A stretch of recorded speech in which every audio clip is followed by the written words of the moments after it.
What's going on, guys? Welcome back to the channel. Before we get into today's video, I just kind of want to talk about what's been going on with me lately. I've been in school, so I've been unable to get some great content out for you guys like usual.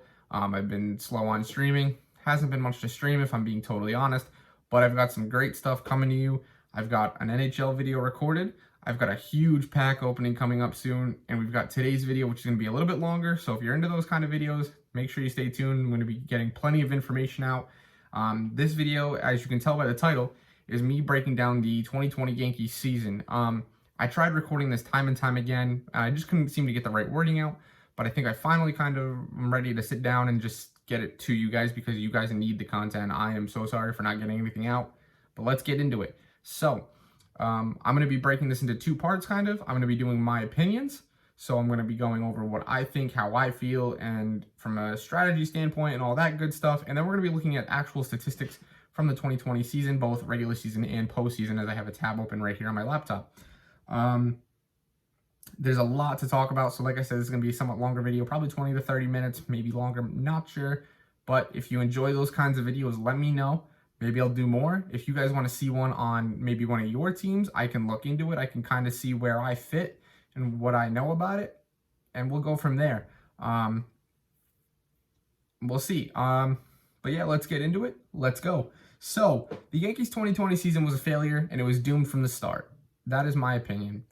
And I have many reasons for that. So, my first reason is simply because this team did nothing to fix its issues, and without that, you just can't do anything. We knew coming into the season, I mean, thankfully it was shortened. Can't say thankfully because it was shortened for a horrible reason due to COVID-19. But it is what it is. We got time to recover, time to heal, and it just didn't seem to work either way. So we ended up losing Severino, Canely, and Paxton. Paxton was ready to go, but it's clear he wasn't. Paxton is not the pitcher he was. He's a free agent now. I don't see the Yankees re-signing him just because of the season he had. Severino's going to come back. Obviously, he's still on contract. I think Canely's also a free agent. I'm not sure about that. But hopefully these guys can kind of come back to what they were when they arrived. I don't see us re-signing James Paxton just because there's so many spots that we can fill in with starting pitching. We've got Garrett Cole, we've got Masahiro Tanaka, we've got Severino, we've got Davey Garcia, we got Clark Schmidt to call up, who I still think deserves a shot. I know we called him up and we did nothing with him. He never played. It is what it is. It's a 2020 shortened season. There wasn't much room. It wasn't worth it. Hopefully we can get him some playing time in this upcoming season. And we'll go from there. But at the same time, I think we need to make a move. We've got to re-sign Tanaka. That's the first thing. We've got to re-sign Canely if he's a free agent. I'm not sure if he is, I think, but that's that. We've definitely got to re-sign DJ LeMahieu. And, you know, with baseball being what it is, and, you know, they say there's a salary cap when there's really not. You can spend as much money as you want, as you can afford. The Yankees are one of the richest teams in baseball, if not the richest. I believe they actually are by a smidge. But we can afford to go out and pay people and pay that luxury tax. So if I'm being honest, I'm going to get a little greedy here. Let's go out and sign Trevor Bauer for a year or 2 years. I know there's that beef between him and Cole, but Bauer has spoken on it, and he said there's no real beef. It's kind of is what it is. They've grown up and they've matured. And that's a great thing to hear because, you know, when you're trying to win a title, you've got to put your ego aside. And if those two can put their egos aside and they can come in and both pitch like the Cy Youngs that they probably have deserved over the years, then this team could be unstoppable like they should be. And you add in Luis Severino, and you add in, yes, an aging Tanaka, but who's still decent. And then you've got Garcia and Schmidt. Garcia, who has shown, except in the playoffs, that he can be a decent pitcher. And we haven't seen what Schmidt can do yet. And obviously, that's already more than enough.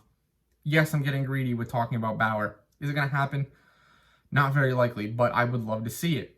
But from there, it is what it is. The next issue is just the front office, again, doing nothing that really helped get us to where we needed to be. And that was probably one of the biggest issues. I would say, aside from a player standpoint, our biggest issue also was coaching. And I mean Aaron Boone specifically. I have been very vocal about Aaron Boone. You can ask almost anybody I know. I don't like the guy. He's a player's manager at best, and that's all he'll ever be. And it is what it is. He's going to go out there. He's going to fight for his guys.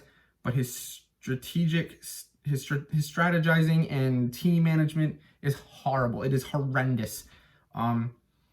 He just doesn't seem to get the idea that we're actually trying to win games here and win a World Series. He says he does. He says he gets it, and he says he's trying to do that, but I just don't see it happening because everything he does says otherwise. Actions mean more than words, and his actions speak. He's stupid. His pitching leash is atrocious. His strategizing is inconsistent. It's ridiculous. You see pitching, he'll get a guy out quick, like he got Garcia out after the first in the playoffs. Put J Happ in for some freaking reason. J Happ, who's horrible in the postseason. Against the Rays, who have been the best team in baseball, well, the best team in the American League, I believe. And we deserve to get our butts kicked, and that's that. And then his leash could be super long. He lets a guy in there and he gives up 4, 5, 6 runs, and then he gets the bullpen warming up. We can't be doing that. You give up a run or two, yeah, I get it. Like, you don't want to just quit on the guy, but when a pitcher's in trouble, you got to man up and say, all right, you're done, because we cannot afford to lose so many ball games due to just pitching.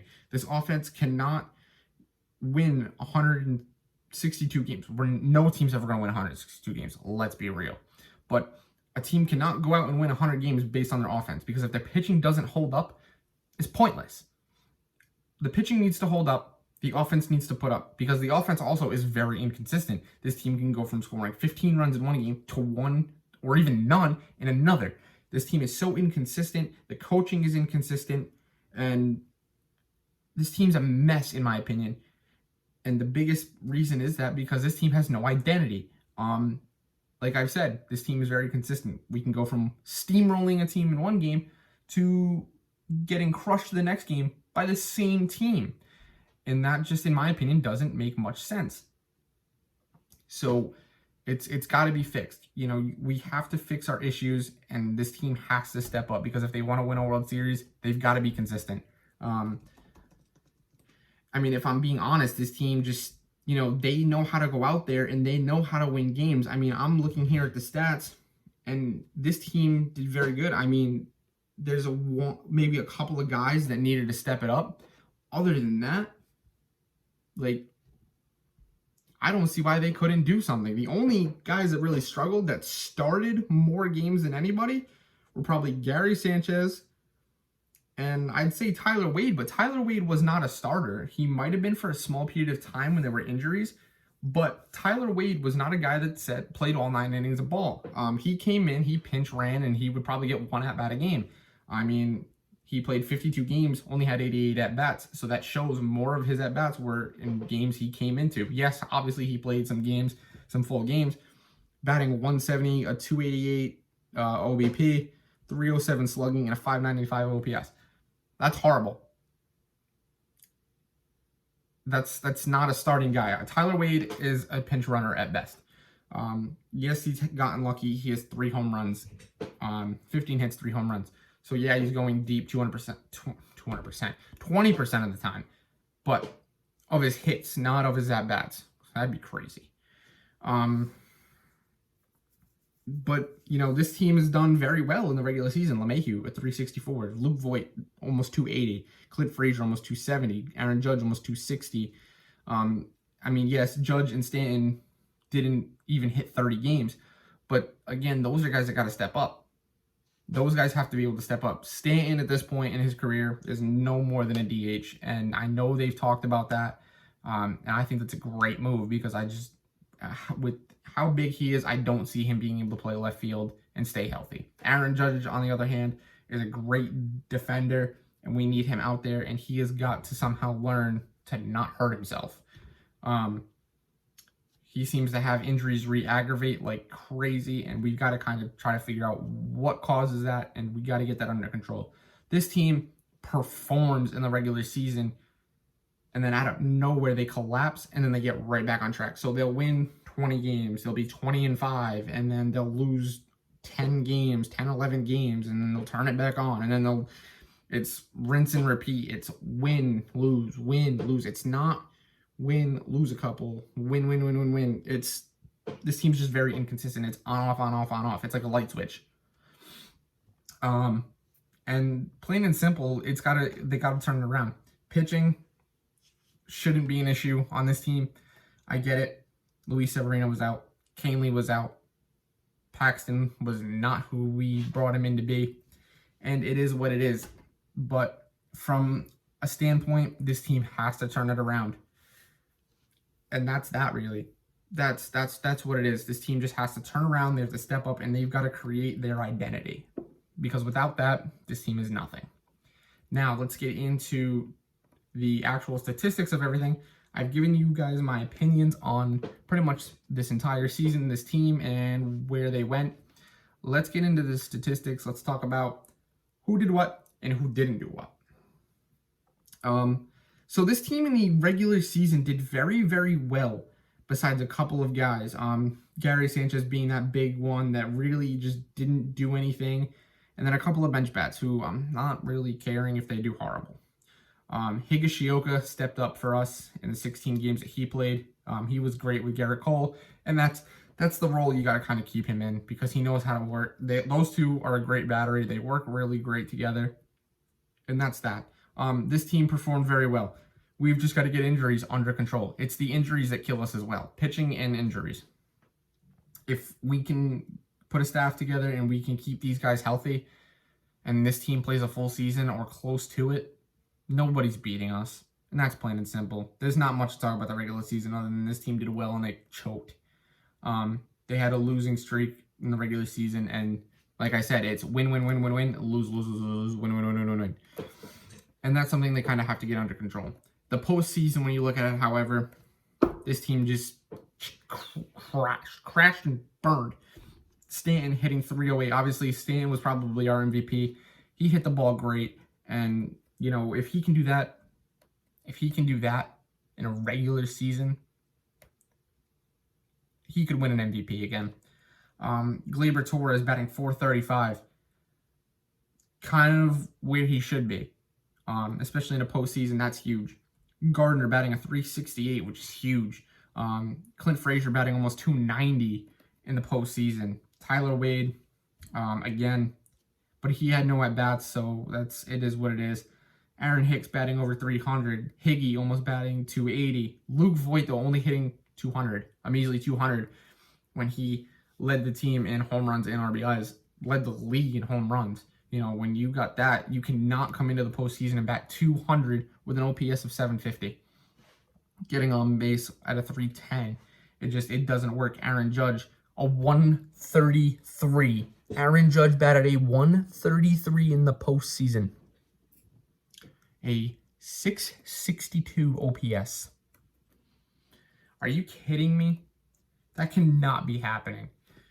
When you have guys like Luke Voit, like Aaron Judge, like Gary Sanchez, who also only batted .125. I think it was, a .171 in the regular season. Now, I'm not saying he crashed and burned because Gary Sanchez did, no, .147. I gave him more credit than he deserved.